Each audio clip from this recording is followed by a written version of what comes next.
என்று கூறிய இறைவா,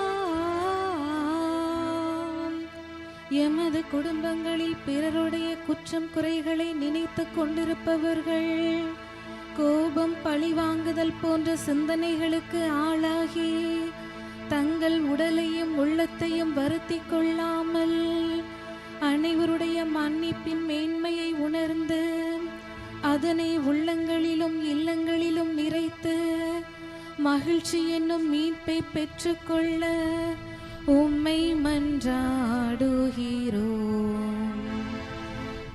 ஆண்டவரே, எங்கள் மன்றாட்டை கேட்டருளும்.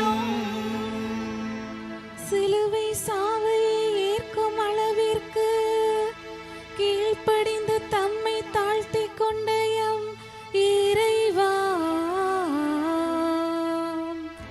இயேசுவின் இரண்டாம் வருகைக்கு விழிப்புடன் காத்திருந்து அவருடன் இணைந்து நிலை வாழ்விற்கு செல்ல நுண்மதியுடையவர்களாக எங்கள் வார்த்தைகளாலும் வாழ்வாலும் ஒன்றிணைந்து இயேசுவின் உண்மை சீடர்களாக வாழ தேவையான ஞானத்தையும் பொறுமையையும் தந்தருள வேண்டும் என்று உம்மை மன்றாடுகிறோம்.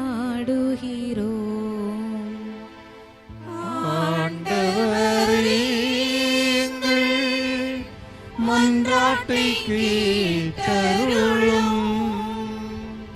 உன்னிடத்தில் அன்பு கூறுவது போல பிறரிடத்திலும் அன்பு கூறுவாயாக என்று கூறிய இறைவா,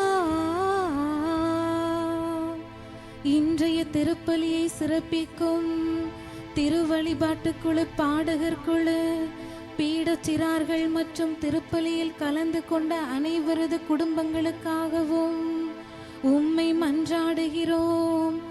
உம் சொற்படியே எனக்கு நிகழட்டும் என்று சொல்லி தன்னை முழுவதுமாய் இறைவனுக்கு அர்ப்பணித்த அன்னை மரியாளை போல் எங்கள் பணிவாழ்வில் அன்பு, பணிவு, கீழ்ப்படிதல், நேர்மை போன்ற இறை மதிப்பீடுகளை வாழ்வாக்க உம் அருளினை வழங்க வேண்டும் என்று உம்மை மன்றாடுகிறோம்.